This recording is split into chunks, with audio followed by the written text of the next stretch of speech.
தமிழக சட்டப்பேரவை தேர்தலில் ஆளுங்கட்சியான திமுக தோல்வியை தழுவியுள்ள நிலையில் முதலமைச்சர் மு.க.ஸ்டாலின் தனது பதவியை உத்தியோகபூர்வமாக ராஜினாமா செய்துள்ளார்.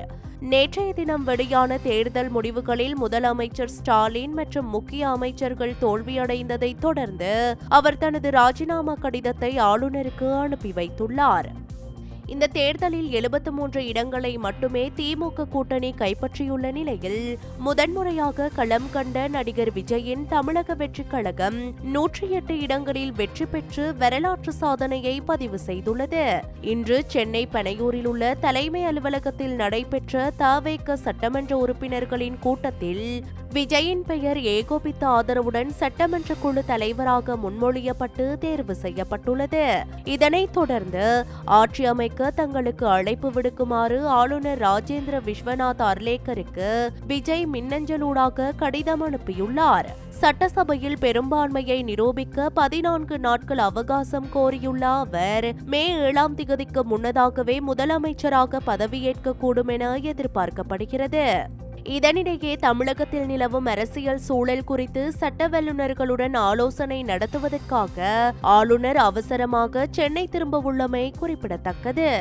தமிழக சட்டப்பேரவை தேர்தலில் வெற்றி பெற்று தமிழகத்தின் புதிய முதல்வராக பொறுப்பேற்கவுள்ள தமிழக வெற்றிக் கழகத்தின் தலைவர் விஜய்க்கு இலங்கை பாராளுமன்றத்தில் பல்வேறு தரப்பினரும் வாழ்த்துக்களையும் கருத்துக்களையும் பகிர்ந்துள்ளனர். எல்லா புகழும் ஒருவனுக்கே, நீ நதி போல ஓடிக்கொண்டிரு, உன்னை உள்ளத்தில் ஊர் வைக்குமே தமிழ்நாடு மக்களே, உன்னை உள்ளத்தில் வைத்து இன்று தமிழ்நாட்டில் இளைய தளபதி விஜய் அவர்களை ஒரு சீஃப் மினிஸ்டராக தனது தளபதியாக அவர்கள் நியமித்திருக்கின்றார். இன்று செவ்வாய்க்கிழமை நடைபெற்ற பாராளுமன்ற அமர்வின் போது உரையாற்றிய யாழ் மாவட்ட சுயேட்சை பாராளுமன்ற உறுப்பினர் அர்ச்சுனா ராமநாதன் ஒடுக்கப்பட்ட தமிழினத்தின் குரலாக விஜய்க்கு தனது வாழ்த்துக்களை தெரிவித்ததுடன் கச்சத்தீவை மட்டுமல்ல யாழ்ப்பாணத்தையும் தமிழகத்திற்கு கொடுக்க வேண்டும் எனவும் அப்போதுதான் தமிழக மக்கள் தங்களை பாதுகாப்பார்கள் என்றும் ஒரு அதிரடியான கோரிக்கையை முன்வைத்தார். தமிழ்நாட்டு முதலமைச்சர் விஜய் அவர்களுக்கு இலங்கை தமிழன், அடக்கப்பட்ட தமிழன் என்ற ஒரு தமிழ் குரலாக பாராட்டுகளை தெரிவித்துக் கொண்டு, இந்த தீவு பகுதிகளில் நீங்கள் கச்சதீவை விஜய் கேட்டிருக்கிறார் என்பதற்காக சொல்லியிருக்கிறீர்கள். உங்களுடைய ஜனாதிபதி கச்சதீவை தரமாட்டார் என்று நாங்கள் சொல்லுறோம். கச்சதீவை மட்டுமில்லை யாழ்ப்பாணத்தையுமே தமிழகத்தில் கொடுக்க சொல்லி தமிழக மக்கள் எங்களை பாதுகாத்துக் கொள்வார்கள். ஆகவே எப்போது எங்களுக்கு தீவு பகுதிகளுக்கு மின்சாரம் வழங்கப்படும்.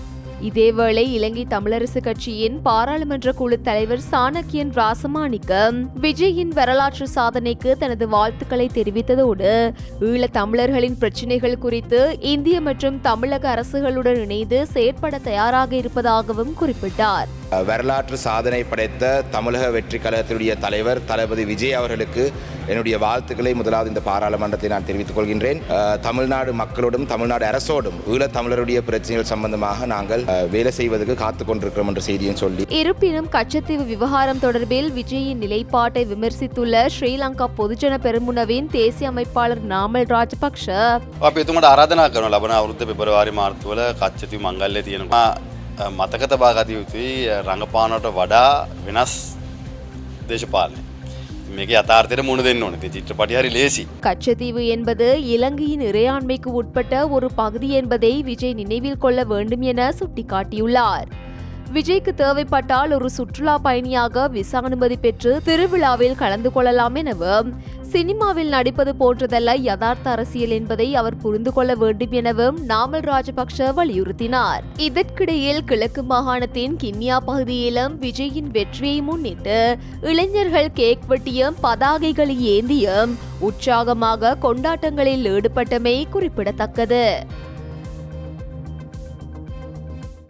தமிழகமே ஆவலுடன் எதிர்பார்த்த 2026 சட்டமன்ற தேர்தல் முடிவுகள் வெளியாகியுள்ளன.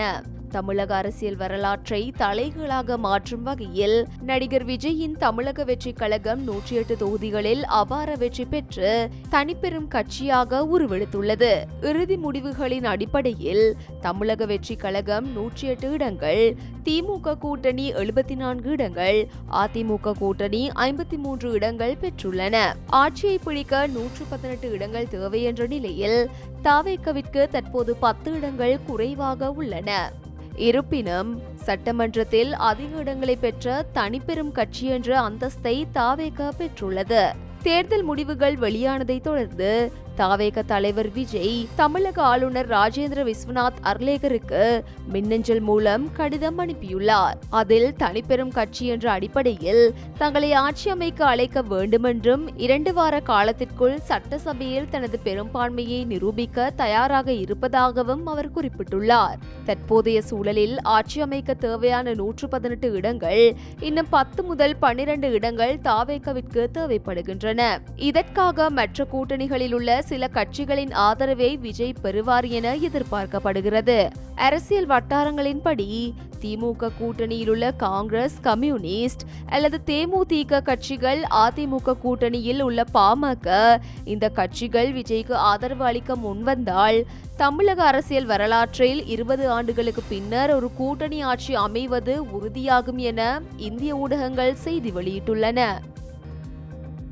மேற்கு வங்கத்தில் இடம்பெற்ற சட்டசபை தேர்தலில் பாஜக 206 இடங்களை கைப்பற்றி பாரிய வெற்றியை பெற்றுள்ள நிலையில் அம்மாநிலத்தில் 15 ஆண்டு கால மம்தா பானர்ஜியின் திரிணாமுல் காங்கிரஸ் ஆட்சி ஒரு முடிவுக்கு வந்துள்ளது.